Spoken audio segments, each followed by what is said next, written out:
فاسألوا أهل الذكر إن كنتم لا تعلمون. Tidak temukan teman-teman jumlah mereka berapa. Dari 1000 pasukan Quraisy, berapa jumlah mereka sesungguhnya tidak tahu. Tapi yang jelas mereka pulang dan akhirnya tidak ikut berperang. Suku Hashim, suku Nabi SAW, tapi ada di antara mereka yang kafir kan.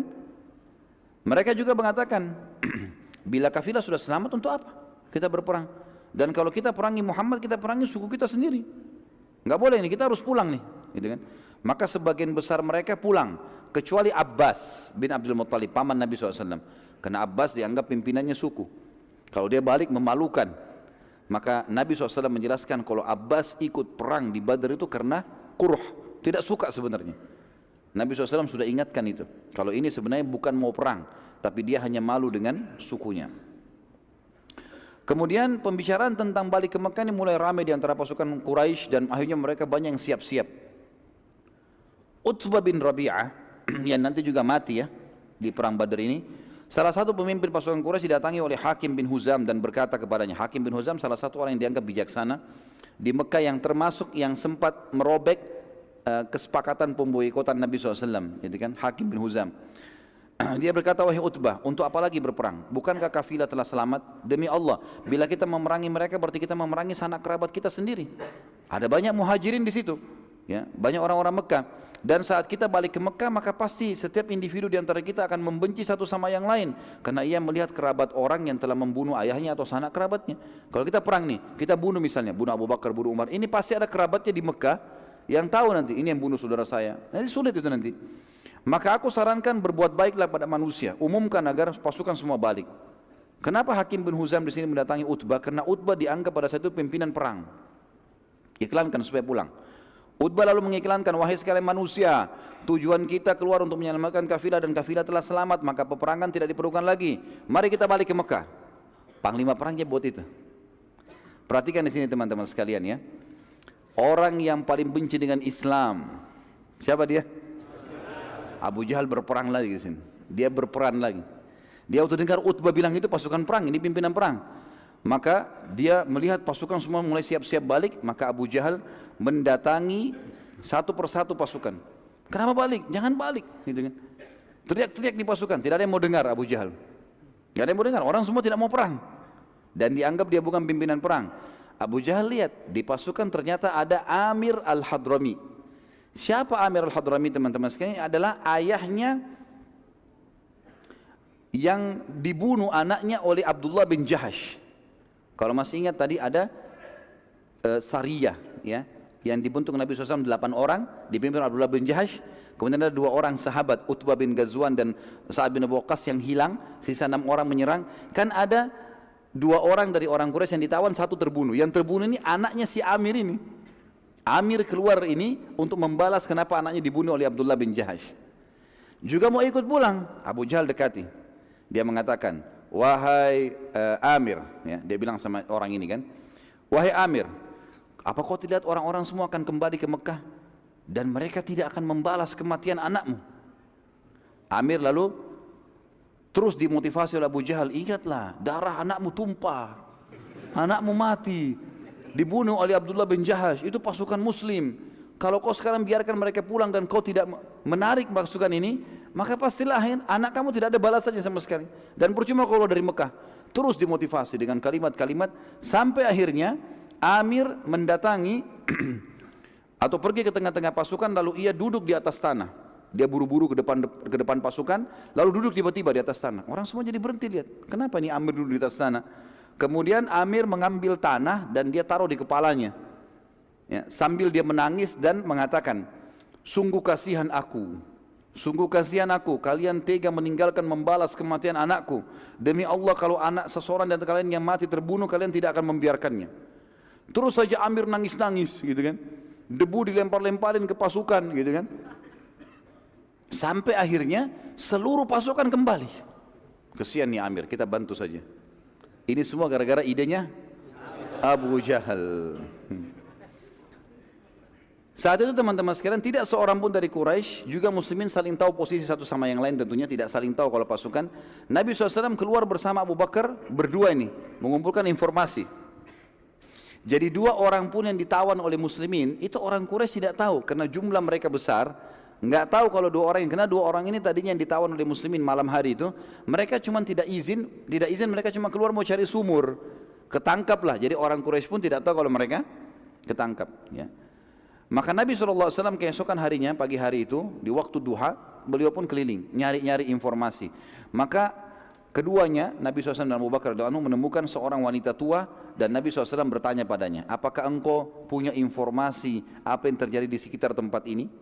Perhatikan sini dalam strategi perang teman-teman sekalian, tidak pernah menanyakan masalah hal yang rinci.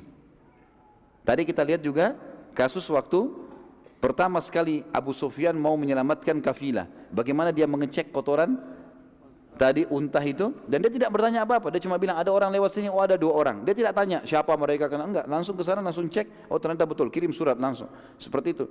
Juga 2 orang sahabat tadi begitu dengar dari 2 perempuan ini, nanti kalau kafilah lewat, saya akan transaksi dengannya. Maka langsung pulang ke Madinah melapor. Begitu luar biasa mereka memata-matai dan sudah paham kalau ini adalah informasi yang dibutuhkan.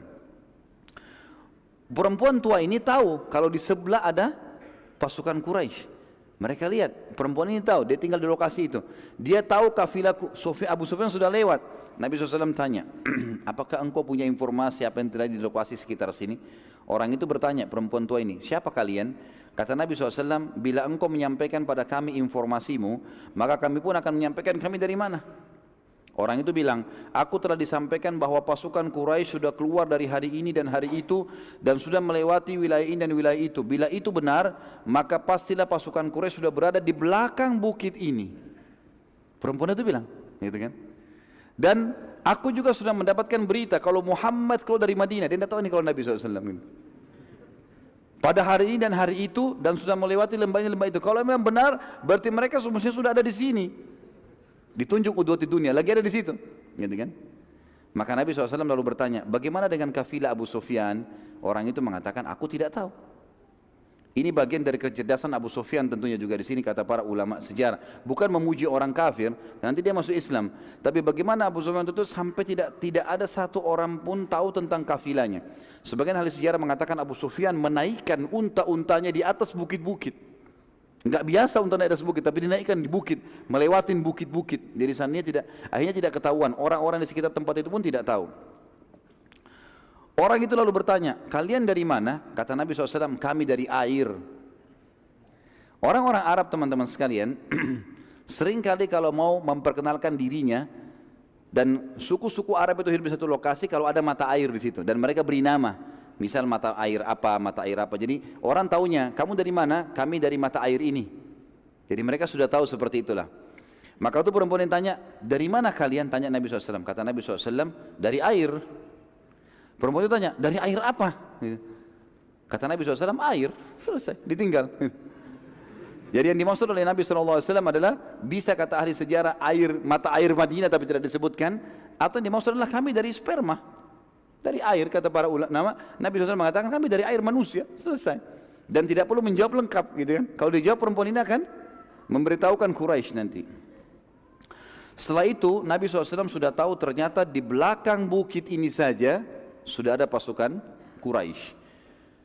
Khabbab bin Mundhir radhiyallahu anhu mendatangi Nabi SAW dan bertanya, wahai Rasulullah, apakah pemilihan anda? Jadi waktu itu Nabi SAW akhirnya memasang tenda-tenda, ya, mengatur kemah-kemah para sahabat, dan ternyata berada di tengah-tengah lokasi. Jadi misalnya meja ini gunung, di belakang gunung, kalau orang mau ke belakang ke pasukan Quraisy harus lewat, gitu kan, putar dari sebelah. Belakang ini banyak kebun-kebun kurma, di sini banyak sumur. Maka kalaupun Quraisy mau nyerang, mereka harus mutar gunung baru bisa berhadapan dengan Nabi SAW. Nabi SAW meletakkan pasukan berkemah di tengah-tengah lembah. Jadi bukan di dekat sumur, tapi di tengah-tengah lembah. Harapannya nanti kalau Quraisy mutar lebih dekat untuk dilawan gitu. Khabbab bin Mundhir, salah satu ahli perang Ansar di Madinah, berkata, ya Rasulullah, saya ingin bertanya, apakah pemilihan tempat ini di tengah-tengah lembah ini wahyu dari langit atau hanya strategi perang anda pribadi? Jadi ini yang saya bilang tadi teman-teman sekalian. Jadi Nabi SAW mempertemukan antara pendapat pribadi beliau, ijtihad kalau belum ada wahyu, dengan wahyu kalau turun untuk membenarkan itu. Kalau pendapat beliau SAW tidak sesuai dengan wahyu, maka beliau tinggalkan. Gitu kan. Di sini kata Nabi SAW, ini cuma strategi perang, nggak ada hubungannya sama sekali dengan wahyu. Bukan Allah yang suruh berkemah di tengah-tengah lembah. Maka kata Khabbab radhiyallahu anhu, baik, kalau begitu Rasulullah, kami memiliki pengalaman dalam berperang dan bertahan di Madinah. Maka pendapat kami, kita tidak tepat kalau berkemah di tengah-tengah lembah ini. Yang paling baik adalah kita menuju ke belakang kebun-kebun kurma itu, di situ banyak sumur, pasukan berkemah di situ.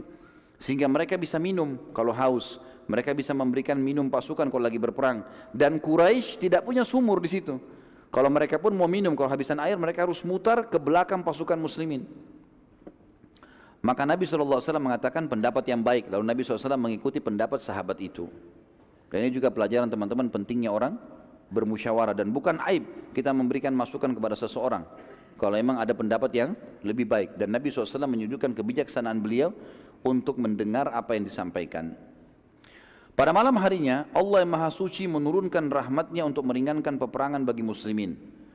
Allah yang Maha Suci menurunkan pasukan bantuan dari malaikat dan menurunkan hujan pada saat itu agar tanah yang ditempati kaum mukminin jadi basah. Dan yang turun kepada kaum muslimin adalah hujan gerimis.